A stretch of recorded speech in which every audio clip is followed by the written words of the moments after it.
Eu era jovem deputado no Tancredo Neves, que veio para redemocratizar o Brasil. Então eu conheço muito esses personagens todos. Nunca houve uma situação tão grave, tão complexa, tão ameaçadora do fim da nacionalidade brasileira como nós estamos vivendo hoje. Porque também a exigência internacional agravou-se muito.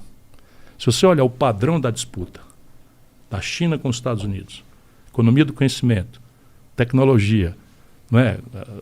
A ferramentaria militar sendo comprada pelos governos para disseminar a tecnologia civil.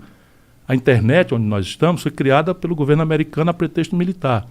O celular foi criado pelos norte-americanos a pretexto militar. Tudo pago com dinheiro público. Agora bota a China uma sonda, um robô. Eu estou te dizendo, eu fico com muita raiva. Em 1980, o Brasil era 8 Chinas, sob o ponto de vista de modernidade industrial. Ontem. A China está com um robô mandando fotografia em Marte. E nós aqui estamos precisando importar máscara de proteção da China.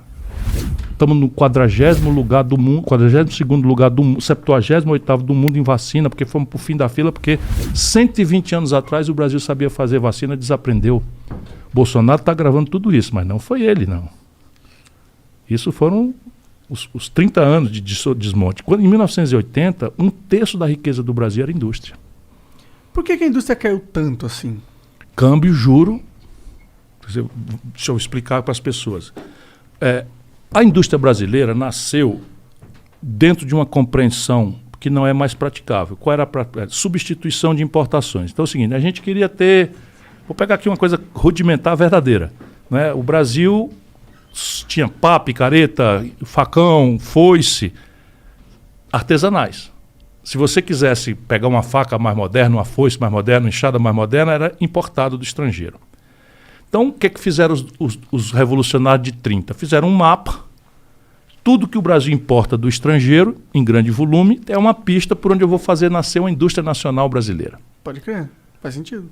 Era a substituição de importação, é o nome. Então, pegaram pá, picareta, enxada, não sei o que e tal, e aí pegaram a ferramentaria que o Estado pode fazer. Crédito, renúncia fiscal, subsídio, a compra governamental, toda a ferramentaria que o Estado pode ter, fizeram um mapa com todas essas coisas e passaram a financiar isso. Nasceu a indústria brasileira. Então, o Vale do Rio Doce, a Companhia Siderúrgica Nacional, a Petróleo Brás, a Eletricidade Brás. Né? Então, foi nascendo e tal. Qual era o defeito deste modelo que só se revela depois? Os defeitos deles eram 2. Primeiro, tecnologia naquela época. Era muito lenta a sucessão da tecnologia. Então eu podia perfeitamente imitar uma tecnologia holandesa, alemã... Que só ia mudar daqui 10 anos. Daqui 15 anos. Então eu ficava mais ou menos em empate com eles, né, durante 10 anos e dava a sensação de que eu estava ali, to date, né, estava da mesma, contemporâneo do último estágio de domínio tecnológico. E de repente há um choque de velocidade na tecnologia. Isso, e nós tínhamos uma ditadura. Olha o mal da falta de debate político. Fecha. Tu vai pegar uma... O mal da falta do debate político. Nós tínhamos uma ditadura quando isso começou. Acelerou a tecnologia. Qual era o outro defeito? O conflito político e econômico de gerar o dinheiro para pagar isso foi tangenciado. Por quê? Trata-se do mesmo conflito contemporâneo. Cobrar de quem pode pagar mais para financiar as políticas que interessam estrategicamente ao conjunto da nação. Os poderosos não deixam fazer e, na época, o que eles fizeram? Olha, eu tenho aqui um atalho. Eu vou financiar isso não com esse conflito político de cobrar mais e tal, até porque era uma base capitalista rural, capitais baixos, era a oligarquia do café, da cana-de-açúcar, semi-escravista e tal, que depois substitui escravo por migrante, italiano, japonês. Enfim, esse grande estado de São Paulo, e o Brasil, e o Rio Grande do Sul, e Minas, etc. Então eu vou fazer um puxadinho. Qual é o puxadinho? Eu vou tomar dinheiro emprestado. Era louco isso? Não, não era. Por quê? Porque o dinheiro emprestado, nessa época, durante 30, 40 anos, era um dinheiro de muito longo prazo e muito barato. Tudo isso está explicado aqui, né? Então, danaram a tomar dinheiro emprestado barato, prazo longo e juro baixo, e abrir Brás. E as infraestruturas para isso. Isso produziu o Brasil moderno, né? Eu estudei. Eu vi num lugar que a indústria crescia assim 20% ao ano. 20, 25. O Brasil cresceu 7% em média durante meio século. E chegou a crescer 15% no único ano, sendo que a indústria puxava isso a 25%, 22%, 20%. Brasil grande. Então, qual era a ideia da elite? Fazer o bolo crescer para depois dividir. Então, o país que mais cresceu ignorou a ignorância. Por exemplo, não fizemos uma aposta em capital humano, porque a centralidade da tecnologia não era... Nós trazíamos a tecnologia de fora. A gente não precisava ter produção intelectual de tecnologia aqui. Foi um erro. Foi um erro. Precisar, mas a gente... Foi um erro. Mas no momento, para a estratégia naquela deles, data era possível, perfeitamente. Então, era imitar, copiar, colar, não sei o quê, papapá, e tal. Quando chega em 1980, no simbólico, essas duas pernas morrem. O juro barato, explode, 79. Bau! No juro que era de 3%, passou para 30%. Todos os países do mundo que dependiam de capital dos outros quebraram. E o Brasil vitalmente quebrou para nunca mais se achar. Entendi. Essa é a primeira perna que quebra. E a segunda é a tecnologia. Eu agora não posso mais ter o tempo da substituição de importações, de replicar, porque o brasileiro está sabendo do último estágio e quer ele.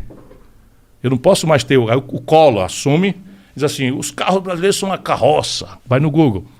Aí abre a economia para importação, o resultado, um carro produzido aqui de São Paulo, 80% dos componentes vem de fora. E aí o seguinte, em 80 era 30%, um terço da riqueza do Brasil era indústria, que paga os melhores salários, que aposta em tecnologia, que exporta valor agregado, etc, etc. Hoje é 9%. Essa é a primeira razão. A segunda razão é a taxa de câmbio. Aí é um pouquinho mais chato, mas é assim, quando o real vale muito na frente do dólar, fica mais barato você sair de São Paulo para Miami do que ir para Fortaleza. A turma viu isso. Só que o inverso é verdade. O importado fica muito mais barato do que a produção aqui. Então você tem... O Fernando Henrique descobriu essa maravilha e o Lula copiou. Então a ideia é o seguinte, é você valorizar artificialmente o real e expandir o consumo. E esse consumo se expande importando. Qual é o limite? O financiamento em dólar dessa compra do estrangeiro. Aí o Fernando Henrique faz, e aí de repente os preços dos produtos tradicionais brasileiros, boi, bode, galinha, minério de ferro in natura, petróleo bruto e tal, sobe de preço. Aí fecha a conta e engana. Dá para viver, ganha uma reeleição. Aí tumba, quebra. Quebramos em 99. Aí como é que um país quebra? Ele não fecha, não bota uma placa. Acabamos. A moeda desvaloriza. Vupo. E aí a inflação come aquela renda que o povo tinha.